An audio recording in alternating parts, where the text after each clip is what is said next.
रात का समय था। चारों तरफ जोर जोर की आंधी चल रही थी। जंगल के सभी पक्षी अपने घरों में आराम कर रहे थे। तभी काली अंधेरी में एक बहुत ही सुंदर सी चिड़िया गन्ना जूस मशीन टांगे के ऊपर रख कर जंगल की तरफ आने लगती है।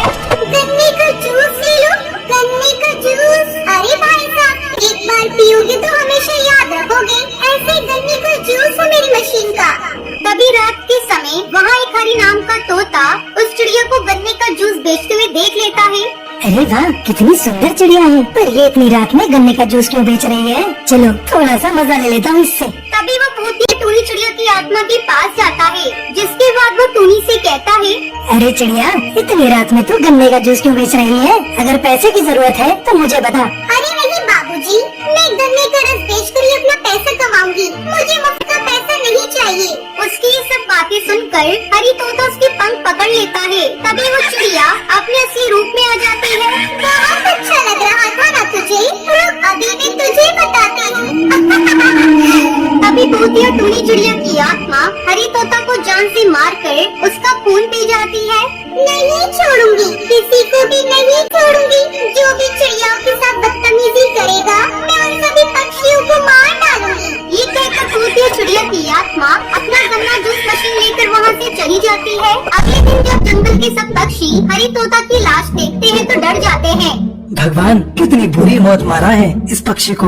आखिर कोई इतना बेरहम कैसे हो सकता है? मुझे लगता है कि कोई जेल से खूंखारबाज छूट कर आया है, जो पक्षियों को इतनी बेरहमी से मार रहा है। ये सब सोचकर जंगल के सभी पक्षी अपने कामों पर लग जाते हैं, जिसके बाद धीरे धीरे रात होने लगती है। फिर से भूतिया टूनी चिड़िया की आत्मा गन्ने का जूस बेचने आती है। गन्ने का जूस ले लो, गन्ने का जूस, ताजा ताजा गन्ने का जूस। तभी दो पक्षी कालू और टुन्नू वहाँ से जा रही होती है। तभी उनमें से कालू कौआ टूनी चिड़िया को परेशान करने लगता है। आय हाय, क्या मस्त चिड़िया है। ओए होए, एकदम गजब लग रही है। अरे मैडम, तुम्हारा नाम क्या है? तभी टुन्नू चिड़ा बोलता है, अरे यार, ये तो क्या कर रहा है? छोड़ दे इस चिड़िया को, चलते हैं, नहीं तो कोई हमें देख लेगा। लेकिन कालू कौवा उसकी एक बात नहीं सुनता और उस चिड़िया को परेशान करने लगता है। वो अपने असली रूप में आ जाती है, कालू कौवे को मार देती है, लेकिन वो टुन्नू चिड़ा को कुछ नहीं कहती और वहाँ से गायब हो जाती है। अगले दिन सुबह टुन्नू ये सारी बातें जंगल के सभी पक्षियों को जाकर बता देता है। अरे जंगल वालों, तुम पक्षियों को नहीं पता, ये सब कोई गुंडा मवाली नहीं कर रहा, बल्कि एक भूतिया चिड़िया की आत्मा कर रही है। टुन्नू चिड़ा की ये बातें सुनकर जंगल के सभी पक्षी बहुत परेशान हो जाते हैं, जिसके बाद वो सभी लोग मिलकर एक तांत्रिक बाबा के पास जाते हैं और उनसे मदद मांगते हैं। फिर रात में दोबारा भूतिया टूनी चिड़िया की आत्मा गन्ने का जूस बेचने के लिए जंगल में आती है।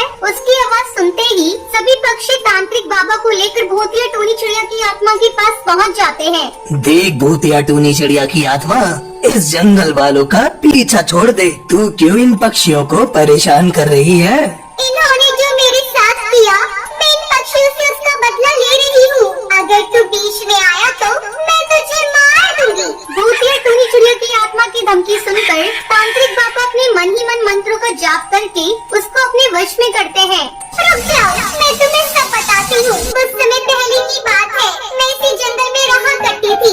मैं बहुत गरीब थी, गन्ने का जूस बेचकर अपने गुजारे लायक कमा लिया करती थी। एक दिन रात के समय मैं गन्ने का जूस बेचकर वापस अपने घर लौट रही थी, लेकिन कुछ गुंडों ने मुझे घेर लिया और मेरे साथ बहुत बुरा किया, जिसके बाद उन्होंने मेरी जान ले ली और मुझे मार कर फेंक दिया। उनके जाने के बाद मैं भूतिया चिड़िया की आत्मा बन गई, जिसके बाद मैं यहाँ वहाँ भटकने लगी और पक्षियों को मारने लगी। जो तेरे साथ हुआ वो बहुत बुरा हुआ, लेकिन अब तुझे यहाँ से जाना होगा। नहीं, मैं कहीं नहीं जाऊंगी, मैं जंगल वालों को मार दूंगी। तांत्रिक बाबा की कई बार समझाने के बाद भी भूतिया टूनी चिड़िया की आत्मा उसकी एक नहीं सुनती, जिसके बाद तांत्रिक बाबा को बहुत गुस्सा आता है। वो भूतिया टूनी चिड़िया की आत्मा के ऊपर पवित्र गंगा जल छिड़क देता है, जिसके बाद भूतिया टूनी चिड़िया की आत्मा जलने लगती है और उसे मुक्ति मिल जाती है। सुंदरवन के जंगल में पिंकी चिड़िया अपने भाई गोलू चिड़ा के साथ रहती थी। उसकी माँ की मौत कई महीने पहले हो चुकी थी। तब उसके पिता बंटी कबूतर ने दूसरी शादी कर ली। एक दिन पिंकी अपने भाई के साथ खेल रही थी, तभी उसकी सौतेली माँ टूनी वहाँ आती है। अरे कमबख्तो, तुम यहाँ खेल रहे हो और घर का काम कौन करेगा? चलो चलकर पहले घर का सारा काम सुबह से तो काम ही कर रहे थे, जरा सा खेलने के आ गया तुम तो चिल्लाने लगी। जुबान बहुत लंबी हो गई है, ठहर जा, मैं अभी से काट देती हूँ।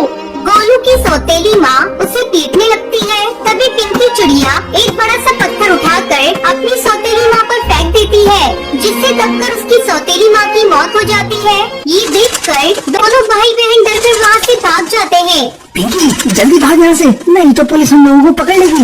भागते भागते वो दोनों थक जाते हैं और थक हार कर एक पेड़ की डाल पर बैठ जाते हैं। उन्हें पता नहीं था कि वो जिस पेड़ पर बैठे हैं वो एक भूतिया पेड़ है। उस पेड़ पर एक भूतिया चिड़ा अपना घोंसला बनाकर रहता था। रात हो चुकी थी। पिंकी चिड़िया को जोरों की भूख लगी थी। गोलू, मुझे बहुत जोरों से भूख लग रही है, सुबह से मैंने कुछ नहीं खाया। भूख मुझे भी लग रही है, लेकिन क्या करूं, रात हो चुकी है। सोने की कोशिश कर, सुबह भोजन की तलाश करेंगे। पिंकी चिड़िया और गोलू चिड़ा सोने की कोशिश करने लगते हैं, लेकिन उन्हें भूख के मारे नींद नहीं आती। वो उठकर अंधेरे में ही भोजन ढूंढने लगते हैं। तभी उसे घोंसले में रोशनी दिखाई देती है। गोलू, देख, घोंसले में रोशनी दिखाई दे रही है। चल चलकर वहाँ देखते हैं, अगर भोजन मिल जाता है तो भोजन कर लेना। दोनों उस घोंसले के अंदर जाते हैं। अरे बाप रे, यहाँ तो भूतिया चिड़िया की आत्मा है। पिंकी जल्दी भाग यहाँ से, नहीं तो ये भूतिया चिड़िया की आत्मा हमें मारकर खा जाएगी। गोलू की आवाज सुनकर भूतिया चिड़िया की आत्मा का ध्यान उनकी तरफ जाता है। आओ, मैं तुम्हीं दोनों का इंतजार कर रही थी। मैं अभी तुम दोनों को ही ढूंढने जा रही थी, लेकिन तुम दोनों को भी मेरे पास चले आई। तुम दोनों ने मुझे पत्थर मारकर मार डाला था। क्या सोचा, मैं तुम दोनों को पीछा नहीं करूंगी। आओ, मैं तुम दोनों को मारकर खा जाऊंगी। पिंकी जल्दी भागो, ये हमारी सौतेली माँ है जो भूतिया चिड़िया की आत्मा बन गई है। भूतिया टूनी चिड़िया की आत्मा उन दोनों को खाने के लिए जाती है। भूतिया चिड़िया माँ, तुम मुझे खा लो, मेरे भाई को छोड़ दो, वो अभी छोटा है, हमसे गलती हो गई। नहीं, तुम दोनों ने क्या सोचा कि मैं तुझे छोड़ दूंगी? मैं तुम्हें छोड़ने वाली नहीं हूँ। आज मैं तेरा खून पी जाऊंगी। दोनों भाई बहन डर कर रोने लगते हैं। तभी पिंकी की माँ टुनटुनी वहाँ प्रकट हो जाती है। बच्चों, तुम दोनों को डरने की कोई जरूरत नहीं। अब मैं इस भूतिया चिड़िया की आत्मा को सबक सिखाती हूँ। बच्चे अपनी असली माँ को देखकर चौंक जाते हैं।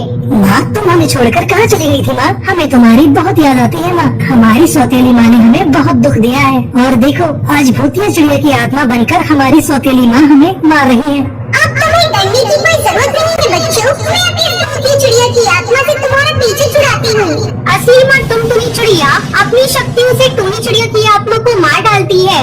बेटा, आज रात तुम दोनों इस घोंसले में रुक जाओ, कल सुबह अपने घर चले जाना। यहाँ तुम दोनों को रुकना सही नहीं। लेकिन माँ हम दोनों आपको छोड़कर नहीं जाएंगे, आप भी हमारे साथ चले। अगले दिन टुनटुनी चिड़िया की आत्मा अपने बच्चों को घर लेकर जाती है। बच्चों तुम लोग कहाँ थे? मैं तुम्हें कब से ढूंढ रहा था। पापा, ये देखो, हमारी माँ हमारे साथ आई है। कौन है यहाँ? मुझे तो कोई दिखाई नहीं दे रहा। पिंकी चिड़िया और गोलू चिड़ा समझ जाते हैं कि उसकी माँ भूतिया चिड़िया की आत्मा है, इसलिए वो उसके पिता को दिखाई नहीं दे रही है। फिर दोनों बच्चे खुशी खुशी अपने पिता के साथ रहने लगते हैं।